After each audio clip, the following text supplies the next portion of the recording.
말씀 고린도후서 6장 말씀입니다. 고린도후서 6장 1절부터 8절까지 말씀.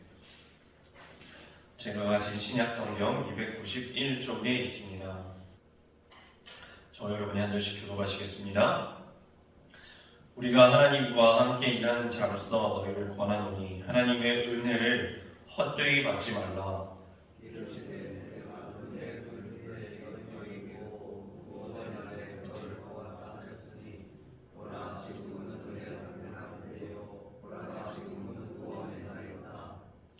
우리가 이 직분이 비방을 받지 않게 하려고 무엇에든지 아무에게도 거리끼지 않게 하고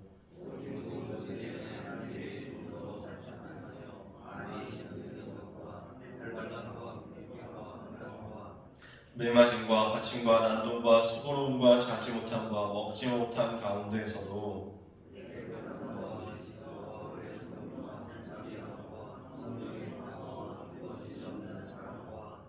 진리의 말씀과 하나님의 능력으로 의의 무기를 좌우에 가지고 영광과 욕됨으로 그러했으며 악한 이름과 아름다운 이름으로 그러했느니라. 우리는 속이는 자 같으나 참되고. 아멘. 네, 오늘 말씀 고린도후서 6장 말씀입니다. 이렇게 오늘 말씀 시작하고 있습니다. 우리가 하나님과 함께 일하는 자로서 너희를 권하노니 하나님의 은혜를 헛되이 받지 말라. 헛되이 받지 말라. 하나님의 은혜를 헛되이 받지 말라고 이야기하고 있습니다. 하나님의 은혜를 받기는 받는데 헛되이 받을 수도 있나? 헛되이 받을 수도 있다고 오늘 말씀이 이야기하고 있는 겁니다. 그래서 헛되이 받다라고 할 때 헛되다, 헛되이라는 이 뜻은 공허하다, 텅 비어있다 라는 뜻을 가지고 있어요. 왜 우리나라 말에도 이런 이야기가 있잖아요. 한 귀로 듣고 한 귀로 흘린다. 그럼 남는 게 없는 겁니다. 그냥 쭉 지나가 버리는 거예요. 하나님의 말씀을 마음속에 받고 품고 간직하고 그 안에 심겨져서 뿌리 내리는 것이 아니라 내 마음이 공허하게 텅 비어있는 것처럼 하나님의 말씀이 확 지나가 버리고 마음속에 하나도 남아있지 않은 것은 헛되다, 헛되다라고 표현하는 겁니다. 그럼 헛되이 받다고 했을 때 헛되이 받는다, 이 받는다라는 뜻은 무슨 뜻이냐 하면요, 영접하다, 받아들이다, 수용하다라는 뜻입니다. 그러면 이것은 하나님의 복음의 말씀을 들을 때에 이것을 내가 받을 수도 있고 거절할 수도 있고 이걸 꽉 붙잡을 수도 있고 놓쳐버릴 수도 있다라는 이야기입니다. 이 복음이 잘못된 것이 아니라 하나님께서 우리에게 주신 그 복음을 내가 잡을 수도 있고 놓칠 수도 있다라는 말씀입니다. 저는 오늘 말씀을 보면서 마태복음 13장에 보면은 씨 뿌리는 자의 비유라는 거 있는 거 아시죠? 무슨 옥토밭 나오는 거 있잖아요. 그 말씀이 생각이 났습니다. 거기 보면은 우리가 좋아하는 30배, 60배, 100배를 결실하는 좋은 밭, 좋은 땅, 옥토밭만 나오는 게 아니라 다른 땅들, 다른 밭들도 나오죠. 말씀이 이렇게 시작합니다. 아무나 천국 말씀을 듣고 깨닫지 못할 때는 여기 말씀 나오죠. 천국 말씀을 듣기는 듣는데 여러 사람에게 천국 말씀이 뿌려진다는 거예요. 그런데 아무나 다 깨닫지는 못한다고 그 말씀을 이렇게 합니다. 악한 자가 와서 깨닫지 못한 그 마음에 뿌려진 것을 빼앗는다. 그것이 바로 길가에 뿌려진 것이다. 왜 길가에 뿌려지면 새가 집어먹는다는 얘기 있었죠? 그것을 나에게 말씀은 왔는데 내가 아멘으로 받아들이지 못하고 그거를 그냥 가만히 방치해 놓고 있을 때 새가 쪼아먹는 것처럼 악한 자가 빼앗아 간다. 그것이 길가에 뿌려진 말씀입니다. 또한 돌밭에 뿌려졌다는 이야기가 나오는데요. 이거는 말씀을 듣기는 들어요. 여기는 듣기는 듣고 이 말씀 좋다 하고 즉시는 기쁨으로 받아요. 지금 말씀 딱 들을 때는 이 말씀 참 괜찮다, 좋은 말씀이다, 끄덕끄덕하고 기쁨으로 받는데 뿌리를 내지는 못해요. 마음속에 깊이 간직하고 삶 속에 뿌리 내리지는 못해서 뿌리가 없어 잠깐 견디다가 말씀으로 말미암아서 어느 순간 환란도 오고 박해가 올 때는 뿌리가 없으니까 곧 넘어지는 자, 그것이 돌밭에 뿌려졌다라는 이야기입니다. 밑에 돌이 있으니까 돌 위에 있는 얇은 그 아스팔트 길에서 살짝 뿌리가 얕은 풀은 자라잖아요. 그런 거 이야기하는 겁니다. 뿌리가 너무 얕아. 뿌리가 없는 그것은 돌밭에 뿌려졌다. 세 번째, 가시 떨기에 뿌려졌다. 이거는 무슨 뜻이냐 하면 말씀을 여기도 듣기는 들어요. 그런데 가시나무가 이렇게 자라나는 새싹을 방해하는 것처럼 말씀으로 말미암아서 살아갈 때에 세상 염려가 내 안에 생겨나는 거예요.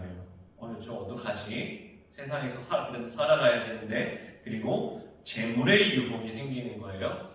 그래도 나 가지고 싶은 게 너무 많은데, 세상의 염려와 재물의 유혹에 말씀이 막혀서 가시나무에 햇빛이 가려지는 것처럼 말씀이 막혀서 결실하지 못한다. 그래서 세 가지 밭이 나왔죠. 길가밭, 돌짝밭, 돌밭, 그리고 가시나무밭, 가시떨기.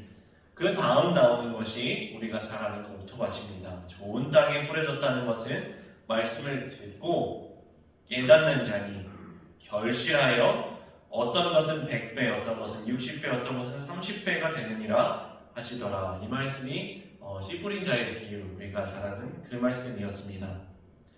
오늘 고린도후서 6장에서 똑같은 이야기를 하시는 거예요. 복음의 말씀이 우리에게 심겨졌는데, 씨앗이 뿌려졌는데, 혹은 말씀을 듣기는 듣고 깨닫지도 못하고 가만히 방치하고 있다가 누군가에게 빼앗기는, 악한 자에게 빼앗길 수도 있고, 혹은 잠깐은 기쁨으로 봤는데 뿌리 내리지를 못해서 금방 환란이 오면은 휙 넘어져 버리거나, 또는 새싹까지 내놨는데 내 안에 세상 염려와 재물에 대한 유혹이 있어서 자라나지를 못하고 열매 맺지 못하거나, 이것이 복음을 헛되이 받았다라는 말씀입니다. 이 복음을 헛되이 받았다라는 이 똑같은 표현을 바울이 고린도전서 15장에서 이렇게 표현을 했는데요.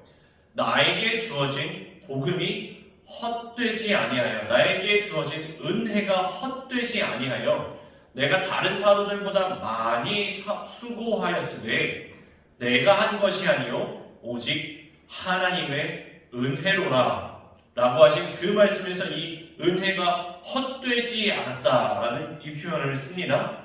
헛되지 않았다.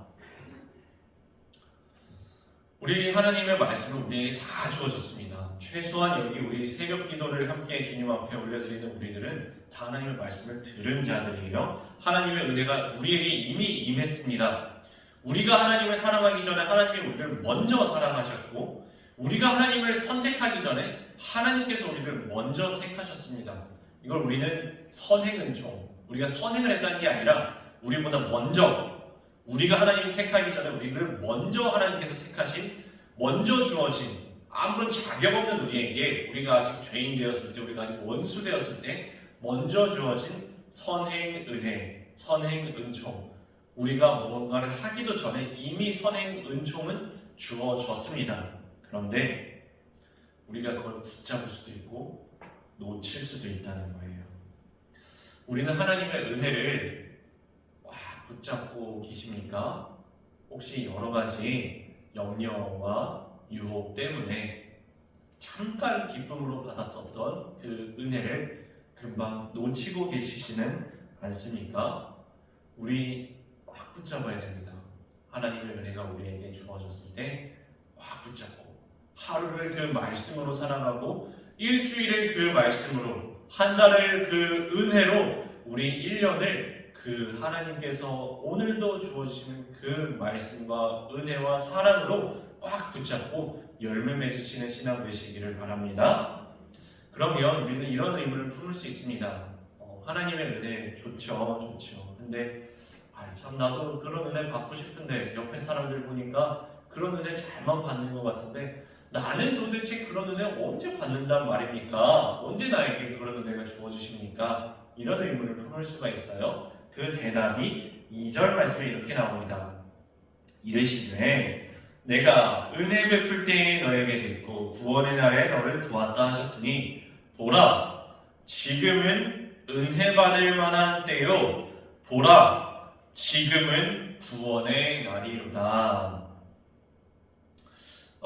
우리 은혜를 사모하는 마음은 다들 있으실 겁니다. 그런데 은혜를 사모하는 마음은 있는데 이게 참 내가 만족할 만하게 마음이 막 뜨거워지면서 누구는 뭐 풀받았다 그러는데 누구는 막 기적도 일어난다 그러는데 나는 그런 일이 없는 것 같아서 은혜를 사모하는 마음이 이렇게 불덩이 이렇게 좀 옆으로 튀면은 이렇게 우리가 생각할 수도 있습니다. 야 이거 일반적인 교회 예배에서는 은혜 못 받고 어디 큰 교회 텔레비전에서 나오는 그런 유명한 목사님 텔레비전에서 볼 수 있는 그런 유명한 찬양단이 찬양할 때 그리고 누가 기도받고 병 고침 받았다고 하는 용한 목사님 그런 유명한 분들을 찾아가야만 은혜 받을 수 있는 거 아닌가?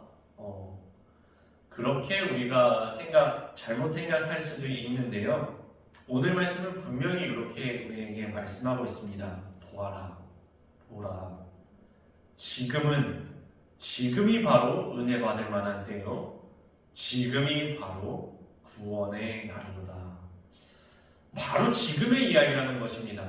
어떤 저 옛날의 이야기도 아니고 어떤 저 먼 훗날의 이야기도 아니고 여기가 아닌 다른 어떤 큰 교회 어떤 부흥 집회 어떤 유명한 누구를 찾아가야만 은혜 받을 수 있는 것이 아니라 바로 지금 하나님께서 우리에게 임하신다는 것입니다.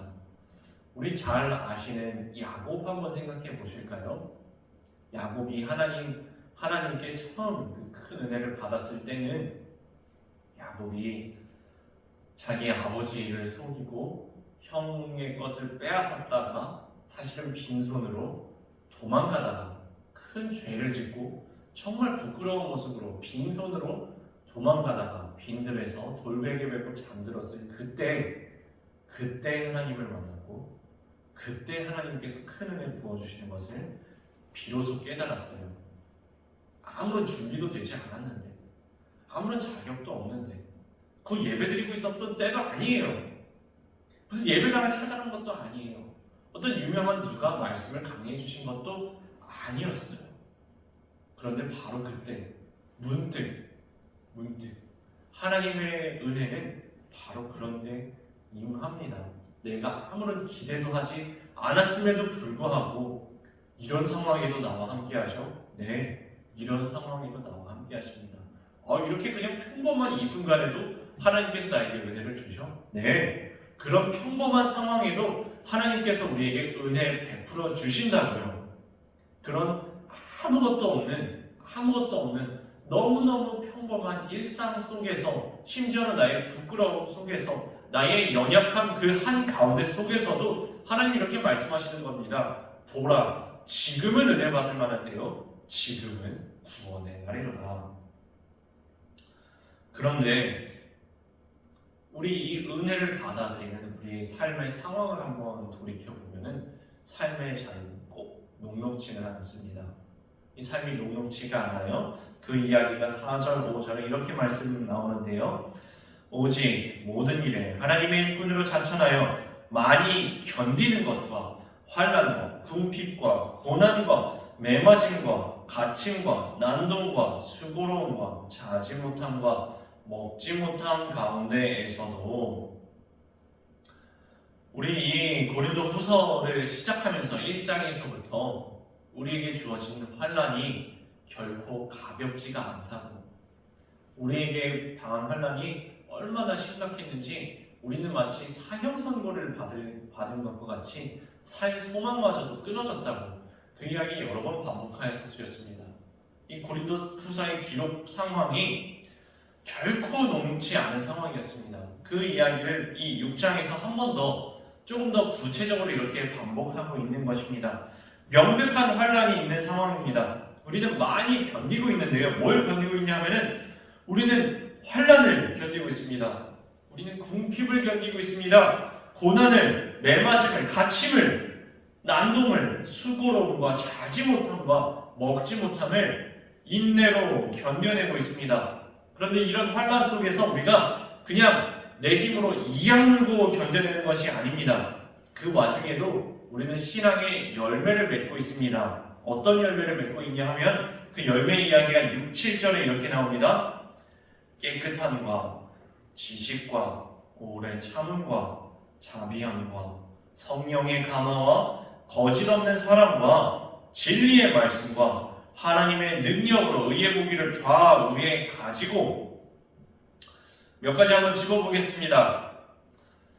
우리는 깨끗함의 열매를 맺는다는 것입니다. 우리가 환난과 핍박 가운데에서도 말씀을 우리 마음속에 굳게 붙잡고 은혜를 더럽히지 않고 깨끗하고 순전한 마음을 지켰다라는 말씀입니다. 그리고 지식의 열매를 맺었대요.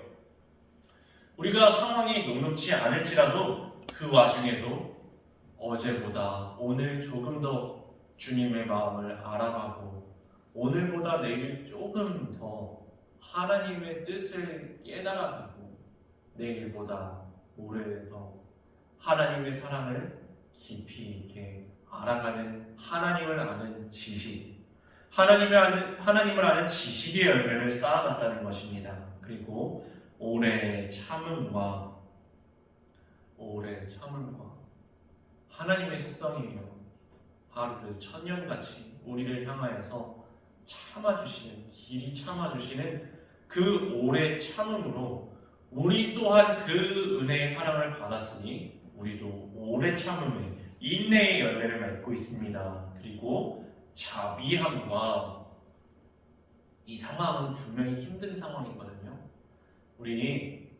내가 힘들면 내 마음이 좁아져요. 나도 힘든걸, 내 코가 석잔데 내 앞가림하기도 바쁜데 내가 누구를 챙겨. 그런데 오늘 말씀은 이 궁핍함과 곤고함과 환난과 핍박 속에서도 우리는 자비함의 열매를 맺었습니다. 자비함의 열매를 맺었습니다. 내가 힘들지만 나는 마음을 넓혔습니다. 내가 힘들다고 괜히 다른 사람에게 짜증 부리지 않고, 내가 다른 데서 힘들어가지고 괜히 엉뚱한 사람에게 화내지 않고, 그래도 마음을 좁히지 않고 넓은 마음으로 자비함의 열매를 맺었습니다. 성령의 감화와, 우리 이 열매를 내 힘으로 내 능력으로 맺는 열매가 아니라 성령께서 오늘도 나를 감화, 감동하심으로 이것이 가능했습니다. 그리고 이렇게 이야기합니다. 거짓이 없는 사랑과.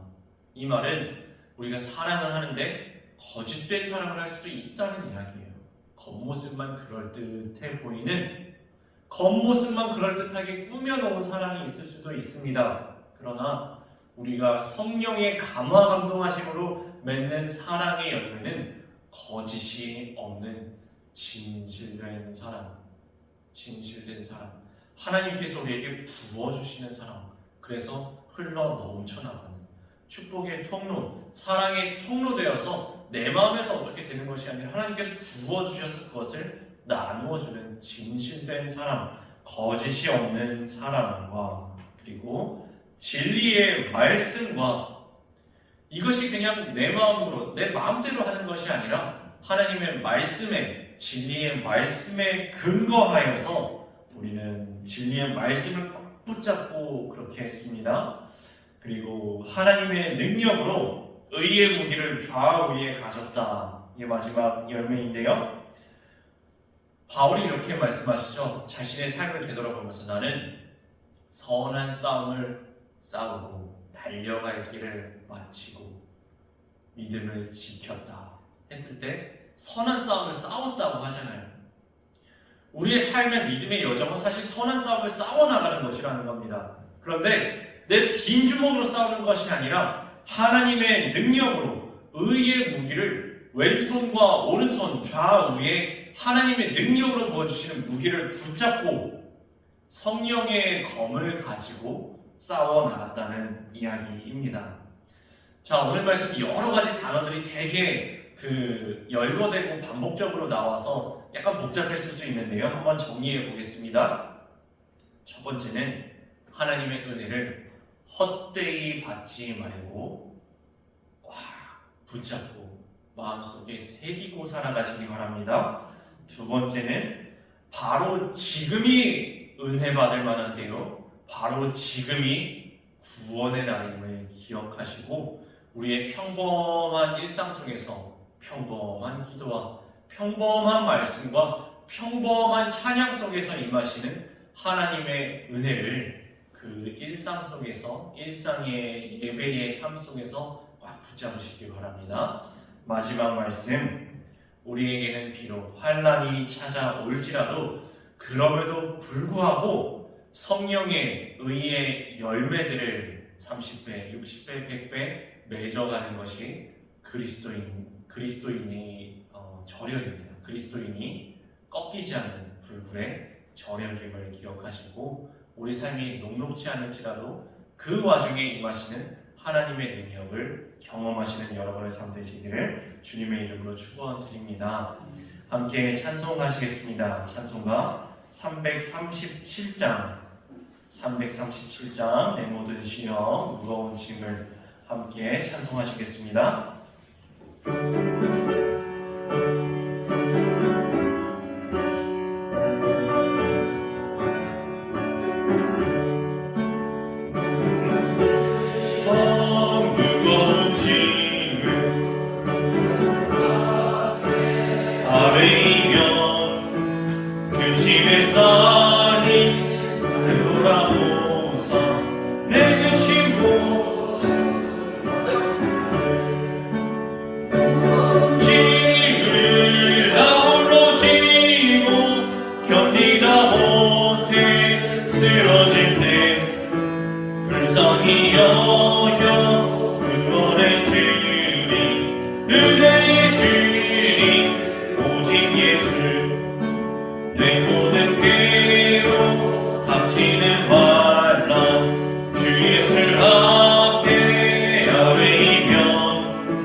사랑의 주님, 저희에게 하나님께서 은혜를 베풀어 주실 때에 저희가 헛되이 받지 말고 그 은혜를 꽉 붙잡을 수 있게 하여 주시옵소서.